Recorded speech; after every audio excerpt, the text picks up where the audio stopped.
तो दोस्तों आप लोग को याद होगा एवेंजर्स एंड गेम में जब टोनी स्टार्क ने अपना सेक्रीफाइस किया था तो लोग बिना मल्टीवर्स की थ्योरी के बेसिस पे कमाल की चीज़ें बना रहे थे कि कहाँ से टोनी स्टार्क वापस आ सकता है। कुछ लोग का मानना था कि टोनी स्टार्क अब भी जिंदा है, यानी कि दोस्तों उसका फ्यूनरल दिखाने के बाद भी वो सीक्रेटली कहीं ना कहीं जिंदा हम लोग को दिखाई जाएगा। कुछ लोग का यहाँ तक ये भी कहना था कि यहाँ पे जो स्नैप किया है वो टोनी नहीं बल्कि एक स्क्रल है, यानी कि किसी भी लिमिट तक जाके किसी तरह अपने आयरन मैन को जिंदा करना है।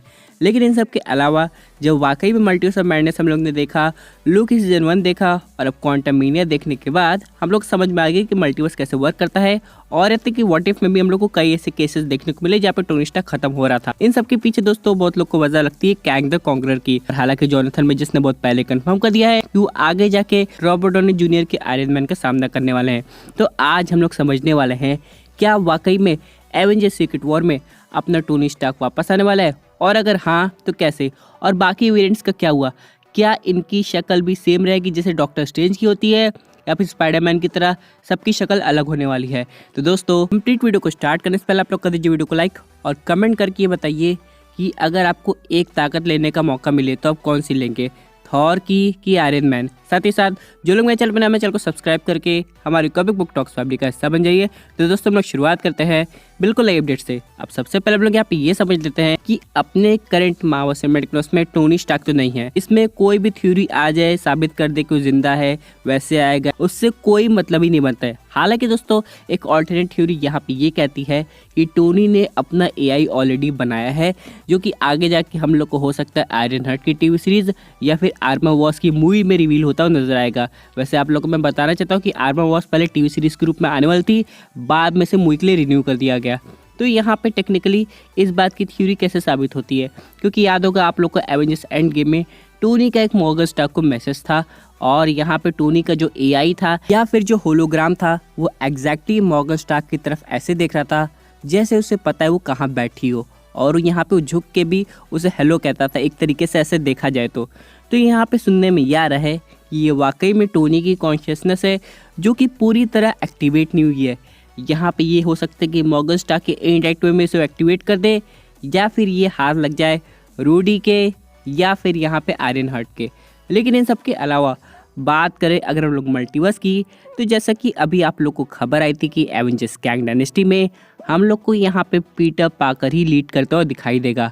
लेकिन यहाँ पे एवेंजर्स सीक्रेट वॉर एक ऐसी मूवी होगी जहाँ पे काफ़ी पुराने सुपर हीरोज़ वापस आने वाले हैं, यहाँ तक कि म्यूटेंट्स भी जो कि हम लोग को फॉक्स की यूनिवर्स में दिखाई दिए थे। तो आखिरकार टोनी स्टार्क कैसे पीछे रहे। अब दोस्तों इसकी गारंटी हम लोग को वुल्वरीन के बाद समझ में आ गई है। जैसे कि ह्यू जैकमैन ने कहा था कि वो कभी वुल्वरीन के रोल में वापस नहीं आएंगे, और जब डेडपूल 3 की अनाउंसमेंट हुई थी तो उन्होंने कह दिया था कि लोगन की कहानी को एक अलग रूप में देखा जाए और ये वुल्वरीन बिल्कुल नया है।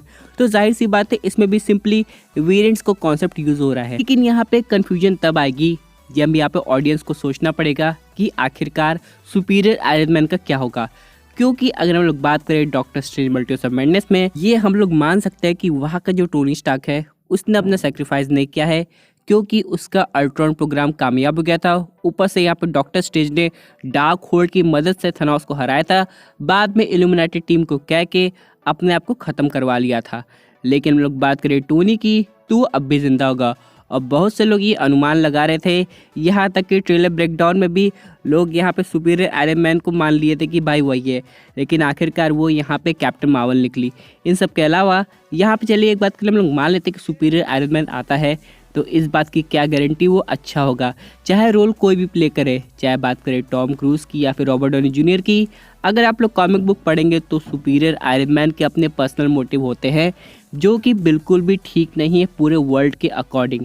यानी दोस्तों वो काफ़ी हद तक आगे जा सकता है, उसे बस एक ही चीज़ से मतलब है जो कि है ताकत। लेकिन दोस्तों यहाँ पर हम लोग बात करें कैंग की तो उसका काम है हर एक यूनिवर्स को ख़त्म करना जो कि उसके लिए खतरा हो, और मैं बात कर रहा हूँ यहाँ पे एंटमैन की कैंग की। और इसलिए दोस्तों बाकी कैंग्स को लगा है कि अगर ऐसे ही चलता रहा, यानी कि वो जो कैंग है वो हर यूनिवर्स को ख़त्म करके टाइमलाइन को रिमूव करता रहा, तो बचेगा क्या रूल करने के लिए। क्योंकि दोस्तों कैंग का काम है टाइमलाइन को कंट्रोल करना या फिर उसे रूल करना। लेकिन ये वाला जो कैंग था, जिसे हम लोग वॉरियर वर्जन का कैंग भी कह सकते हैं, वो इतना ज़्यादा गुस्से में था कि वो टाइमलाइन को ही ख़त्म करता जा रहा था। इसलिए बाकी कैंग्स को प्रॉब्लम हो रही थी, क्योंकि एक तरीके से उसका साम्राज्य ख़त्म कर रहा था। तो इस तरह दोस्तों देखा जाए बहुत सी टाइमलाइन होंगी जहाँ पे कैंग्स को लगता होगा उसने यहाँ पे टोनी स्टार्क को या फिर क्या आयरन मैन को ख़त्म कर दिया है। लेकिन अभी भी यहाँ पे ऐसी बहुत सी टाइमलाइन है जहाँ पे टोनी स्टार्क सर्वाइव कर गया है, चाहे रीज़न जो भी हो। अब जब तक अपनी न्यूज़ में ह्यू रिमेन्स टाइमलाइन लिख रहा था तो वो ऐसे लिखा था कि यहाँ पे टोनी स्टार्क का अंत होना है, चाहे थेनोस के स्नैप से, चाहे जैसे भी। लेकिन दोस्तों अब यहाँ पे चीज़ें चेंज हो गई हैं, क्योंकि ऑलरेडी इनकर्जन शुरू हो गया है। तो बहुत सी टाइमलाइन ऐसी होंगी जो कि कैंग के अकॉर्डिंग नहीं चल रही होगी, और यहाँ पे टोनी की सर्वाइविंग चांस काफ़ी बढ़ जाती है। और इस वजह से दोस्तों हम लोग को आयरन मैन का एक परफेक्ट वेरिएंट दिखाई दे सकता है एवेंजर्स सीक्रेट वॉर में।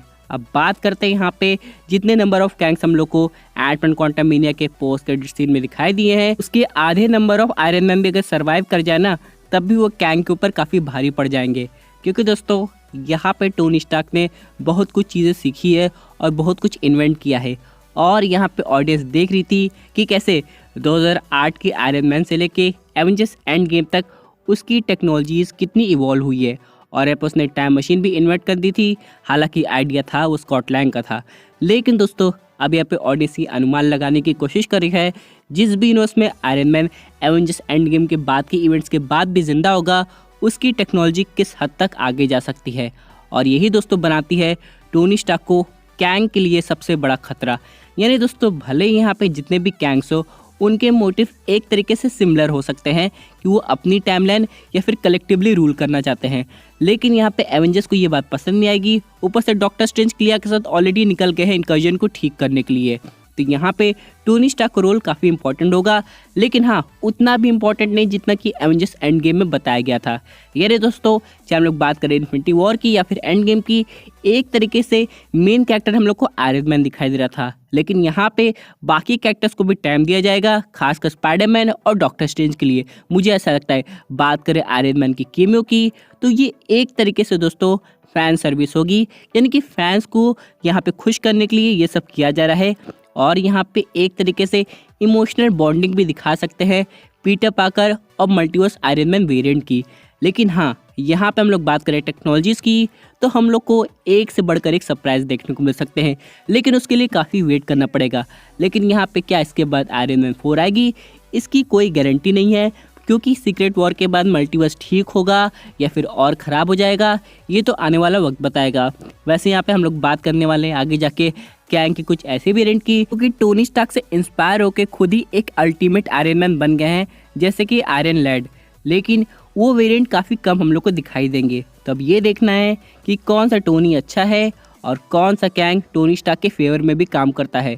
तो दोस्तों ये थी एक अमेजिंग अपडेट जो कि रिलेटेड थे आयरन मैन के रिटर्न की एवेंजर्स सीक्रेट वॉर मूवी में। आई होप आपको ये वीडियो पसंद आई होगी। वैसे आपकी क्या व्यूज़ पर्टिकुलर टॉपिक पे अपनी व्यूज़ जरूर कमेंट कीजिए। और दोस्तों अगर आप ऐसे सुपर हीरो कंटेंट एंजॉय करना चाहते हैं तो हमारे चैनल को सब्सक्राइब करके हमारे सुपर हीरो फैमिली का हिस्सा बन जाएगा।